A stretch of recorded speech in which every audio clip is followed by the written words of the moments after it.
So for me, staying at home definitely had its benefits. For one, staying at home in London was a really good opportunity for me to be able to meet people from universities across London, especially as there's a lot of universities based in London, and being part of the University of London Collective, we're able to access the resources from other campuses and library facilities. So that definitely was an added benefit, and the student community that you have is just even bigger and bigger. Secondly, being able to have that additional support. So even though, yes, moving away from home, you gain more independence, when you live at home, you do have that additional support if you need it just in case. But it's up to everyone to be able to become independent and be able to multitask and all of those kind of things. But for me, just having that family network there was really good.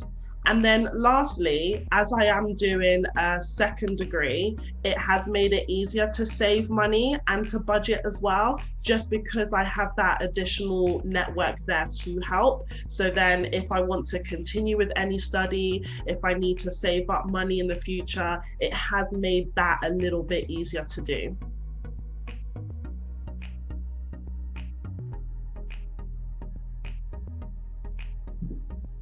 So my three advantages of leaving home for university would be one, you get to actually learn independence. So me moving away from home was a great way for me to just know how to budget, know how to just fend for myself, do the laundry, do all these things, and not really like rely on somebody. So for example, my family. So that's one advantage. um Another advantage would be just like you having that freedom to do what you want. So I don't know what everyone's home life was like, but for me it was like, it wasn't strict, but I know, you've all got your parents just on your back, just like, oh, where you going, what you doing, that sort of thing. So I think when you have that independent, well, that kind of links to what I just previously said, but it's just nice to have that freedom as well. And also another advantage of living away would be it's just something different as well. So it's just nice to see a different part of the UK or wherever you move to, and just get to know a different area. And I think that comes with a lot of growth, just moving away and seeing what you are like in a different environment. So those are my three advantages for living away.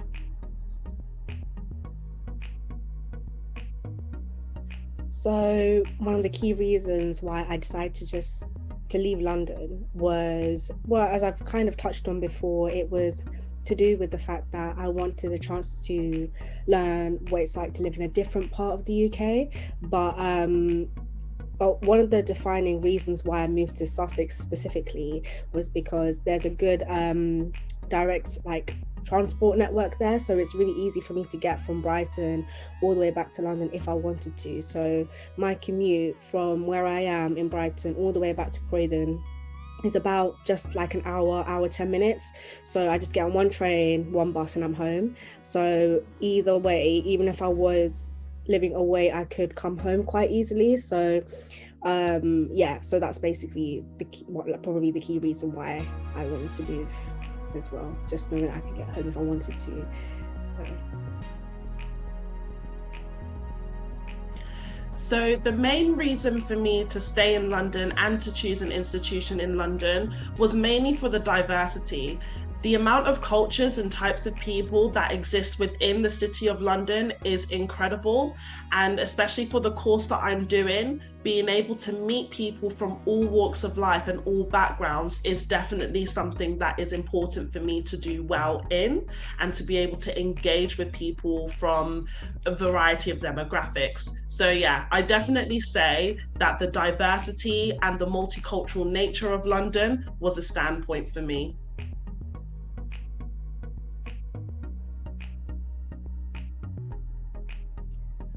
um I would say one of the biggest ways it's affected my social life is, as Julia was mentioning about diversity. When you do move to other parts of the country, you can sometimes feel as though you are the minority or you are one of the few. But I found that moving away, I did actually find my own communities in other parts of the UK, and so specifically in Brighton.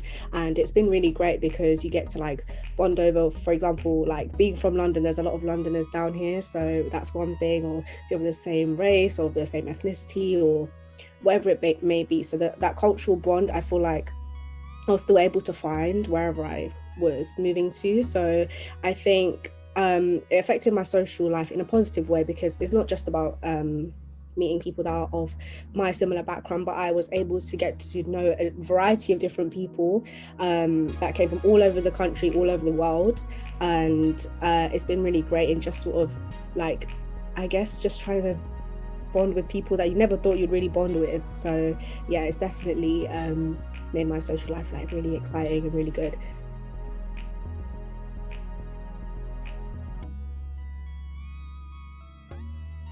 So that is a really good question. The reason why is because there are benefits and also drawbacks to staying at home.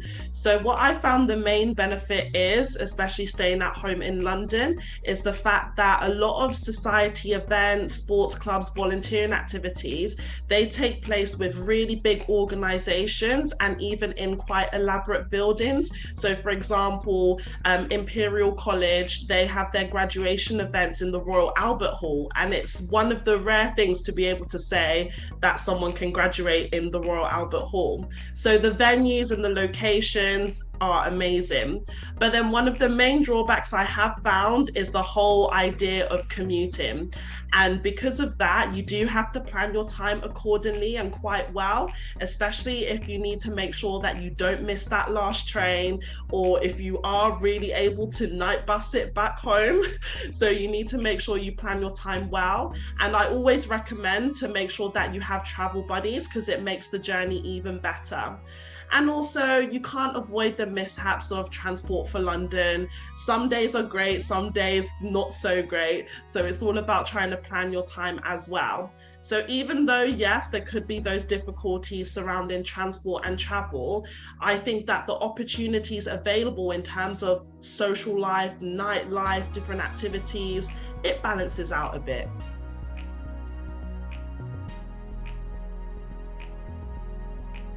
So since I came to Sussex, one of the things that many students, well, not just me, what we do is we look for societies that we want to be a part of, and which ones that best suit our interests and needs, whatever it may be. So I was part of a few societies and they didn't really work out because I wasn't that interested in it, but there was a few that I became very regularly involved with. One being Decolonise Sussex. So we're a student-led campaign focused on decolonising the curriculum and just making the curriculum more diverse and have just a more interesting way of teaching and just being more representative of the students that attend that university. So we've done loads of little things like we've had like forums where students and teachers and professors can sit and discuss the ways we can actually improve the curriculum. We've had like even fun things like little radio shows and stuff where we can play like music and we can discuss different topics that we're interested in. So that's one thing that I've done.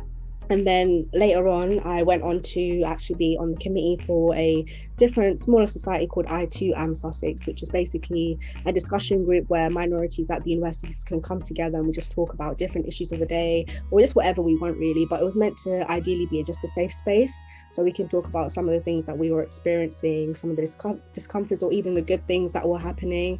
So that's what I went on to do. And then this year, I'm the social media manager for BAME Sussex, or BME Sussex, which is a new, very, very new society that has been created at my uni, which again is like a social space. We do loads of little events, but we also talk about issues of the day, very important matters that are going on in the world. And yeah, so that's been really great. So I really found my place at uni and I've met an amazing bunch of people. So it's been amazing. But outside of that, I do work part-time. So I do student ambassador, and I do just like, I work part-time, like, you have to make your money somehow. So that's what I've been doing. So yeah, it's been really great just to do a bit of everything and gain experience that way.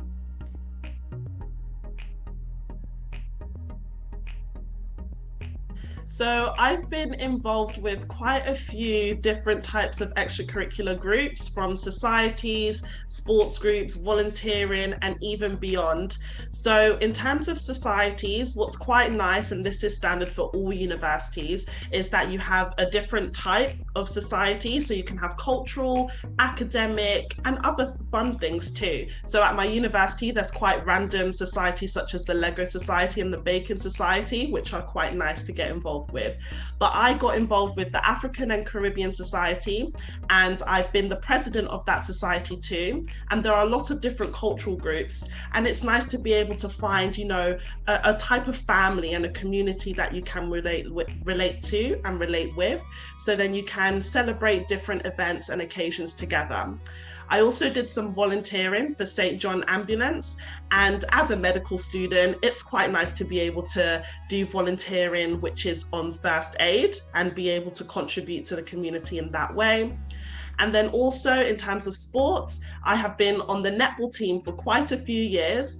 And what's amazing about playing sports is if you play competitively and you represent your university institution, you can compete in different UK sports leagues. So as I was on the first team, I was able to compete in a sports competition called Bucks. And that way I was able to play against Canterbury, Kent University, Essex, and so many things. And it was a great way to meet more people too.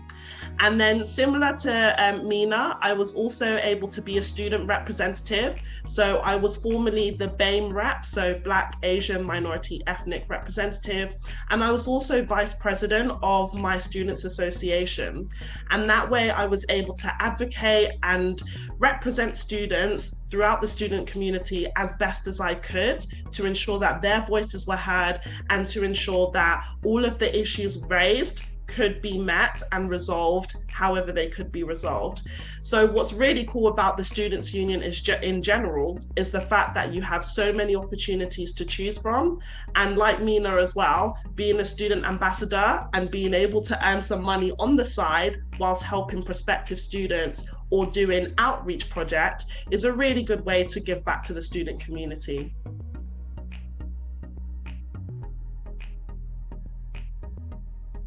So that's a good question, actually. So when I was applying to university, this was something that was on my mind, and especially for my family, because both my parents, they just work like standard jobs. They're just low income family, so they did really worry. But I just made sure to do my research and just make sure that I could actually at least try and get access to bursaries or like scholarships. So it is very natural to feel worried about these things. But you just got to remember there are like support out there and people and support units in the university that can support a student to get the help that they need.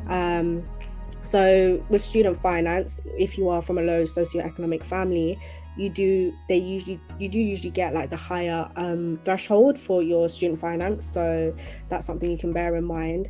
And when I came to Sussex, I got a very good bursary. So in my first year, well, I think it changes, so I'm not going to say that's exactly what it is now, but I did get probably like 1.5k just to support me, and that was very helpful. So even if you have an interest in sports, if you're just very academically smart, there are all kinds of bursaries and scholarships that are available to you. And depending on what your hours look like and things like that, you can work part-time, you can work within the university, you don't have to go and work outside. That's just something that I just naturally just decided to do as well. So, and jobs that are more so based at the university are very understanding of your hours, so it's very flexible and it's really fun. So so I would say just like it didn't really strongly impact my decision to move away from home, because that's just something I really wanted to do, but it is something I definitely had to think about.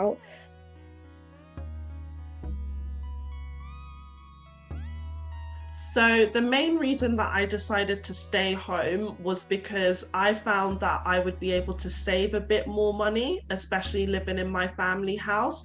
So the main expenditure that I would have on a weekly or monthly basis would be the cost of commuting.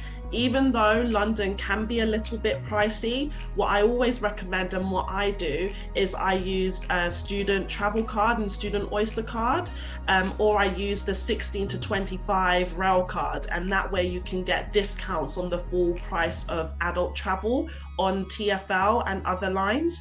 So that was the main thing for me, the fact that I felt that I'd be able to save a bit more money.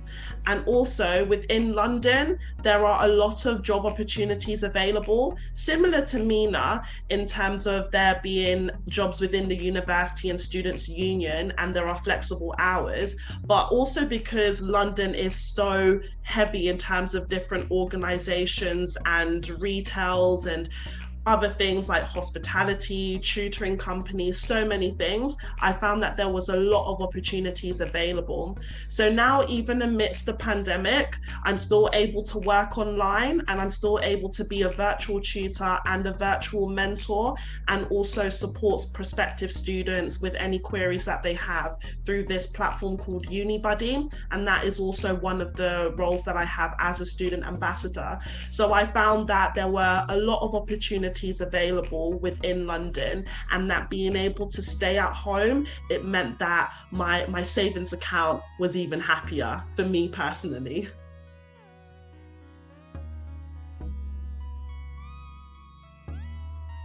So the way I made friends when I got to university was mostly just like, firstly, like joining societies and just sort of going to places that I knew naturally were my interests. So Decolonise Sussex was an amazing place for me to go and make good friends that I knew that we found already we would have had something in common that would have been quite strong. So that was one way. So I lived in halls. So if you can live in halls, I do highly recommend that, because it's a good way for you to just meet like people in the hallway, your housemates, flatmates, your neighbors. And that's another way that I made a lot of my friends that actually I met on the first day, and I'm still friends with them to this day. So so it's I would recommend living in halls. Another way was just through my course as well. So, you know, if you're just sitting next to somebody, I'll just sort of say hi, introduce myself, and then we'll have a bit of a conversation. And I think naturally through your course, you do just become quite closer because you see each other all the time, and you just end up bonding, and just sort of going to classes together and things like that have been a great way for me to make friends. And yeah, even through like working, so doing student ambassador has been really great, because you just sort of, everybody has a great laugh, and it's really fun to do a job like that. It sounds like I'm proper like selling doing student ambassador, but I do genuinely, I love the job, like it's really good. So I think there's like a mixture of different things, but I would always say just like try and put yourself out there as much as you can, and not in a way they have to be like uncomfortable, but whatever you're comfortable with, I definitely recommend trying.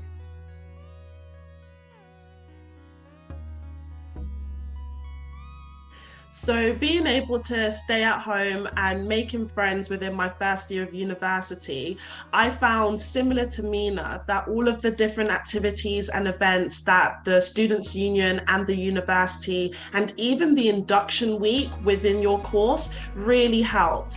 One of the things that a few universities have is they have a type of society known as the Commuter Society, and that way new incoming freshers or any new students can meet other new students within their year group or other year groups, and be able to find out if anyone is commuting from the same way or the same direction, or even just getting on the same like tube line. And it was really helpful, because then you would be able to meet and make new friends, and also have some travel buddies. So then when you're making those commutes in the mornings or late at night after an event, you're not going by yourself. And also having different group chats and using social media was a really good way to stay connected outside of lecture times and classes. And then on top of that, like Mina mentioned, with all the student ambassador schemes and things like that, it was really helpful to meet student ambassadors in my first first year. There are a variety of mentoring programs and support schemes available at different universities, and they could be purely academic or they could be pastoral, more so becoming part of a family. So on my course, we have a mummies and daddies scheme. So when you join, you're assigned parents from the years above, and then you join this really big family tree, which is so cool. And that type of family tree and network is there to support you. And it's also there if you need any help with academics as well. And it's really nice to be able to have that.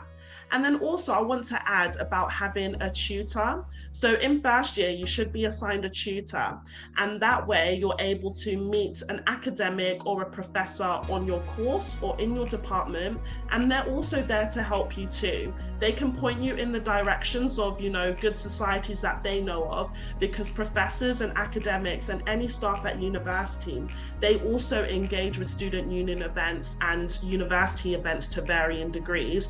And because they have previously mentored students who have potentially graduated by now, they can also help on that front too. And then the last thing I want to add is about advice and counselling and just any support services available if you do need that help too. So yeah, there's a lot of different ways to make new friends, but also I want to just emphasize that everyone is in the same boat, that it's okay if you're nervous or if you feel a bit unsettled, just take your time and remember all of those support networks that you can access.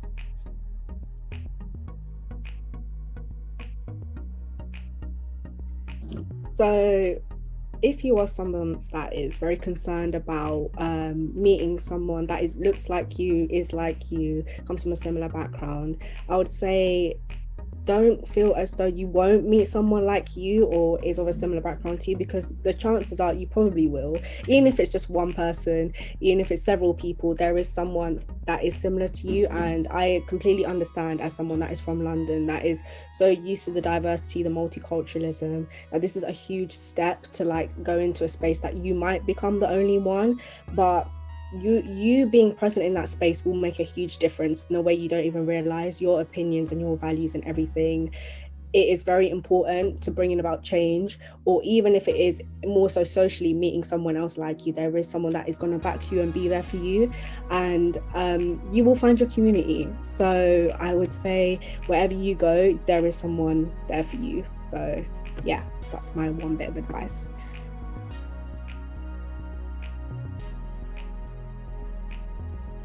So my one tip, if you're choosing whether to stay in London or to leave London for university or studies, is if you are considering to stay in London, there are a lot of benefits. And I also want to draw upon that point about diversity and multiculturalism. Even if you might have been in London for maybe high school or sixth form, you would have been in a certain community. Maybe you went to a Catholic school, maybe you went to a private school. So you might be surrounded by a particular group of students. However, when you come to university, I really do mean it when I say you meet people from all walks of life. At my university, nearly half the population of students are actually international students. And that way you get to meet a variety of students speaking different languages and bringing in their cultures and backgrounds to the university. So that's the one thing I would really emphasize, that whole concept of diversity and being in a space whereby you will meet so many people from all walks of life.